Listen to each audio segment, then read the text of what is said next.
I probably shouldn't have let my boss come over in the first place, but I did, and now everything's a mess and I can't even explain it. So, hey, my name's Samantha, I'm 33, and I live in Ohio with my husband David, who's 37. We've been married for 8 years and have 2 kids, Charlie, who's 7, and Lily, who's 4. On paper, everything looks pretty solid, but if I'm being honest, things haven't been great between me and David for a while. Like, he's a good guy, don't get me wrong, but it feels like we've just kind of, drifted apart. He works at a factory and does his thing, and yeah, he helps with the kids when I need him to, but sometimes I feel like I'm just living with a roommate. You know, no real spark, no ambition, just there, folding laundry and watching TV. I work as an assistant at a small advertising agency, and my boss, Michael, is like 45. He's this really charismatic guy, always dressed sharp, super confident. People respect him, and honestly, there's something about that energy I've kinda, come to admire. I don't know, I guess I've been talking about him a little too much to David, not meaning to compare them, but it's just been happening, you know? So a couple Fridays ago, Michael suggested we all go out after work, and I was like, nah, I gotta get home to David and the kids. But then he goes, why don't I just come with you? I'll bring some wine. And I, laughed it off at first, but then he seemed serious, and I thought, why not? I told myself it's no big deal, just a quick stop, no harm, right? When we got home, David was in his sweats, sitting on the couch, watching some action show with a bag of chips, and the kids were doing their usual thing, playing games on the tablet. It wasn't exactly the vibe I was hoping for, but whatever. Hey babe, I said, walking in with Michael behind me. I told you about my boss, Michael, right? He's just stopping by for a bit. David barely glanced at him and said, oh, okay, like it wasn't a big deal. I felt kinda embarrassed, like why didn't he even try to, make a good first impression? Michael, of course, made himself at home. He dropped the wine bottle on the counter and looked around, saying, nice setup, man. Real cozy. Cozy? Yeah, that was definitely a jab, but David didn't catch it. We all sat at the table, had some wine, talked about work and life, whatever. Michael was in his element, cracking jokes, talking about his trip to Italy. Meanwhile, David just sat there, arms crossed, looking like he'd rather be anywhere else. I tried to check in with him a couple of times, asking if he was okay, but he just nodded and said, yeah, I'm fine. And then Michael dropped another one. Samantha, ever think about what life would be like if you married a guy like me? Not saying you should, just saying. Might be a bit different, huh? The laugh I let out was totally automatic. I didn't even think about it, it just came out. And as soon as it did, I regretted it. I glanced over at David, and I could feel the tension building. You think that's funny? He asked, his tone sharper than before. I tried to backpedal. Oh, come on, David, he's just joking. But David wasn't having it. He leaned forward and said, yeah, but he's not in everyone's house, Sam. He's in mine. I felt my stomach twist.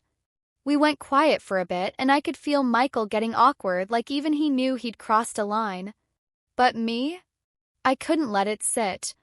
I said, you're always like this, David. Always mad about something small. It's not that serious. And the second I said it, I knew I'd gone too far, but I didn't care. I wasn't about to back down. David stood up, shaking his head. Yeah, that's about right, Sam. Always everybody else's fault but yours. He stormed out the back door, and I heard it slam harder than necessary. Michael glanced at me, a little uncomfortable, like he wasn't sure if he'd done something wrong. Did I cross a line? He asked, like it wasn't obvious. I shrugged, trying to play it cool. Nah, he's fine. He just gets like this sometimes. But I knew he wasn't fine. And for some reason, I didn't feel guilty.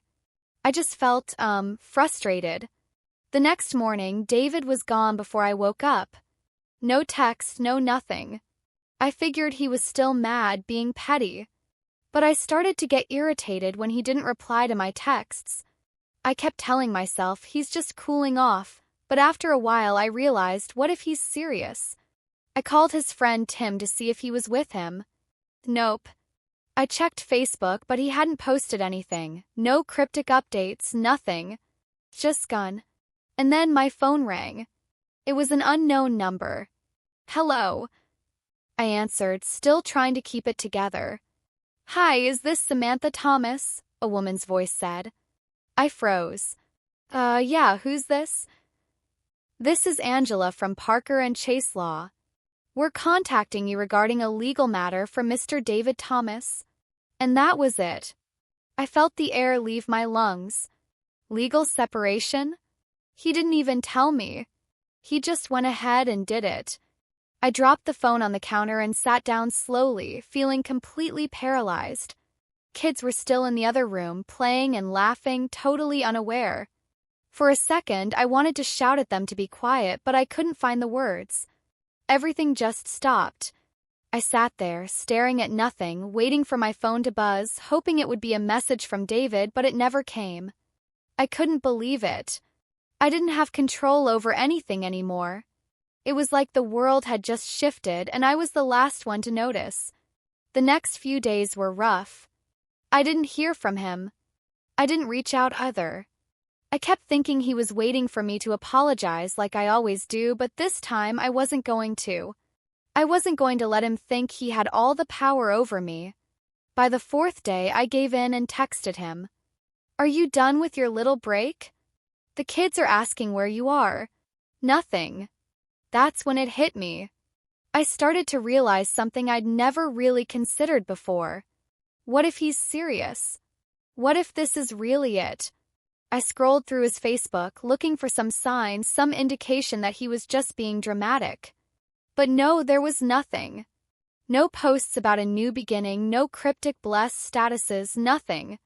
Then I saw it. His profile picture had changed. It wasn't even a picture of him. It was just a blank black square. No caption. No explanation. My stomach dropped. What does that even mean? Clicked on his relationship status. Still said married. I tried to breathe a little easier.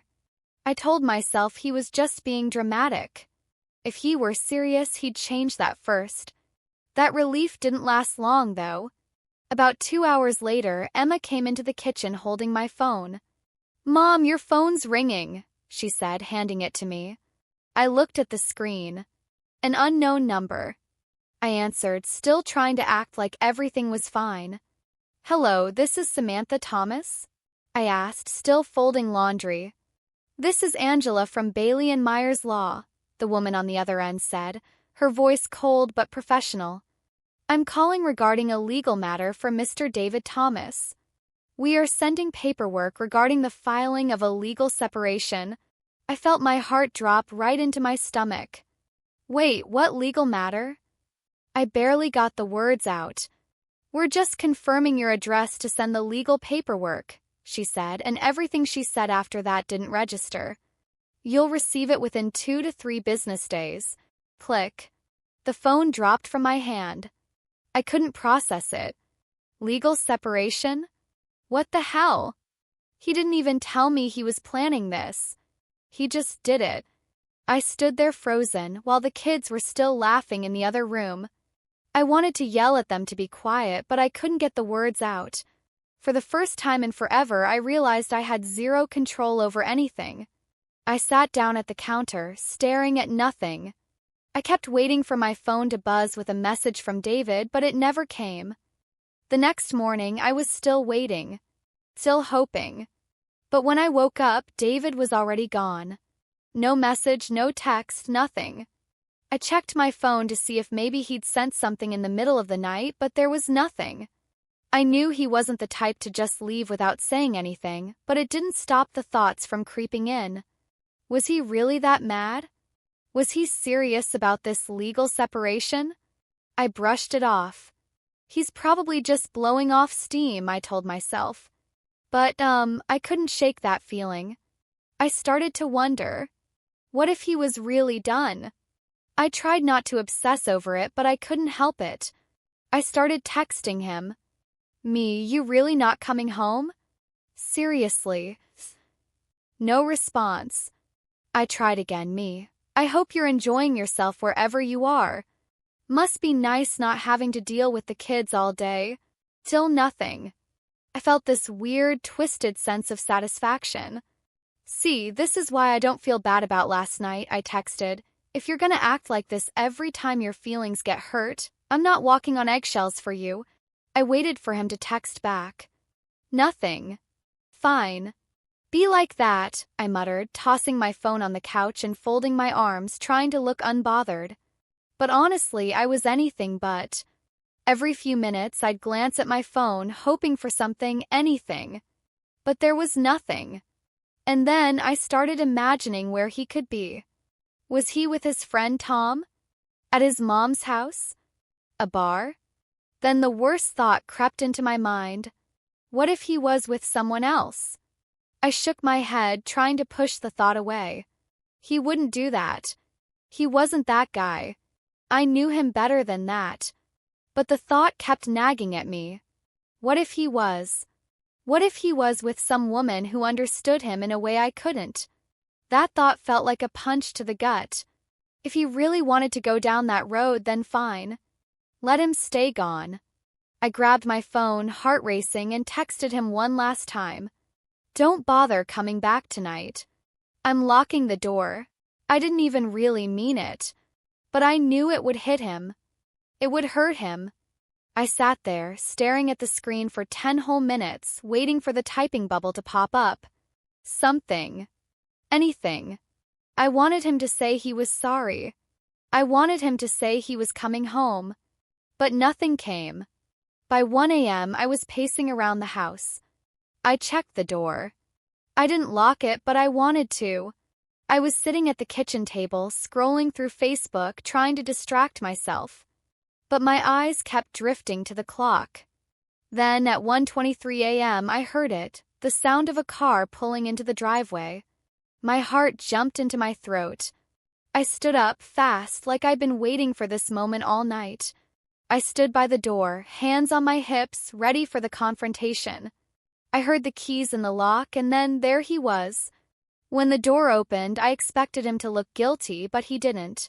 He looked calm. And that calmness, it scared me. You done pouting yet?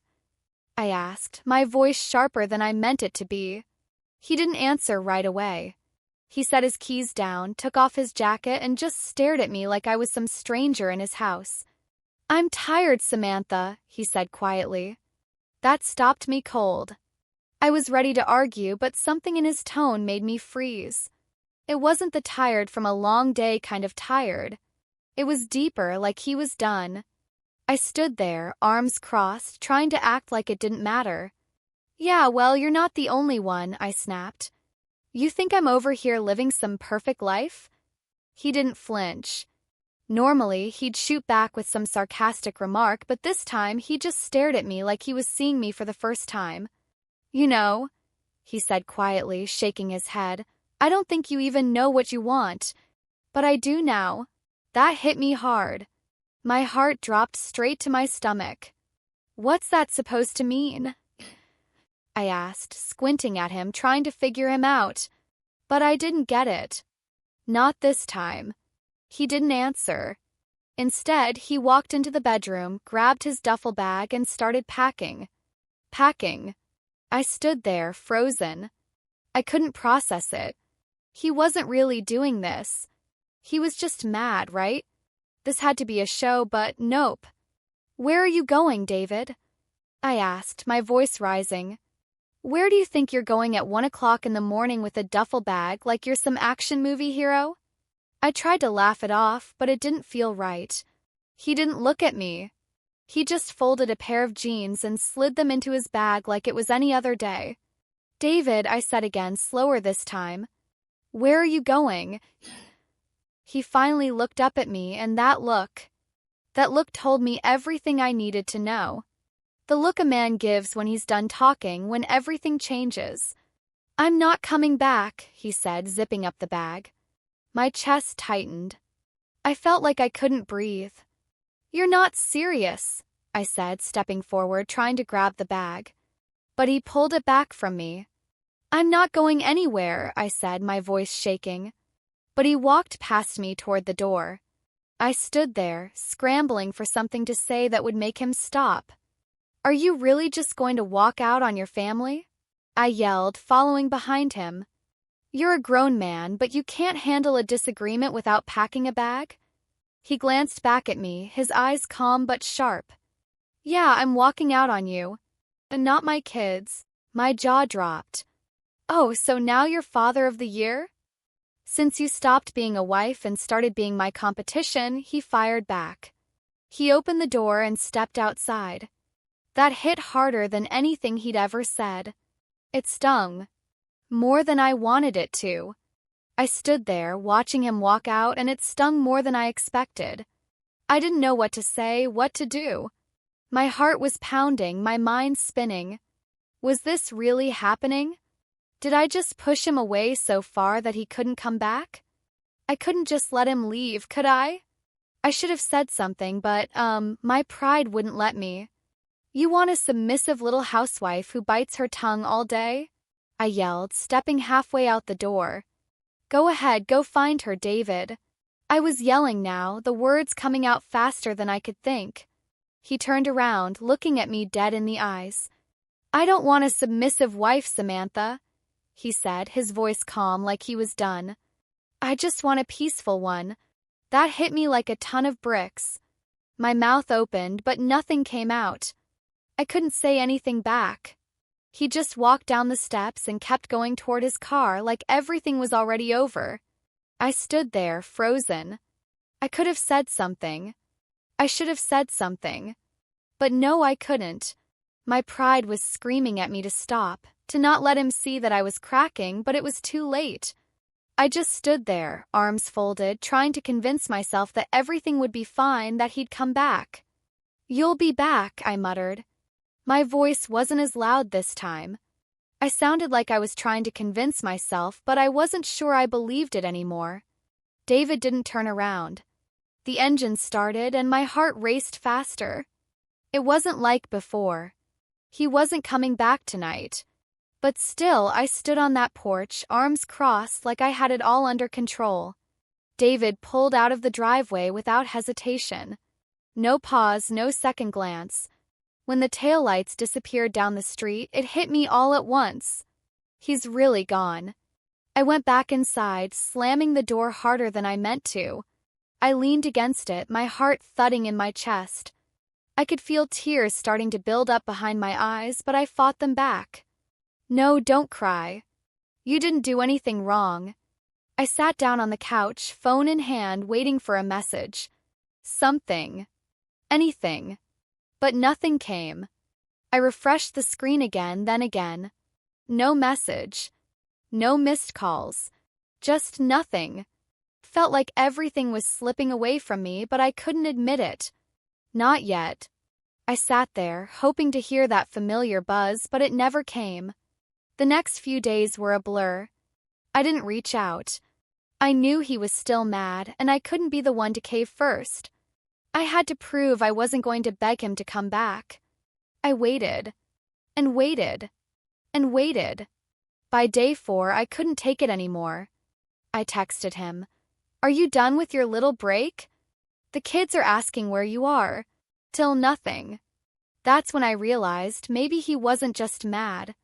Maybe this wasn't just a phase. Maybe he really meant it. He really was done. I scrolled through his Facebook again. Nothing new. No status updates. No cryptic quotes. Nothing to hint at what was really going on. But then I saw it. His profile picture had changed. A black square. No caption. No explanation. What did that mean? I thought. What was he trying to say? Clicked on his relationship status. Till says married. That was something, at least. But then Emma came running in, holding my phone. Mom, your phone's ringing. I looked down. Unknown number. I answered. Hello.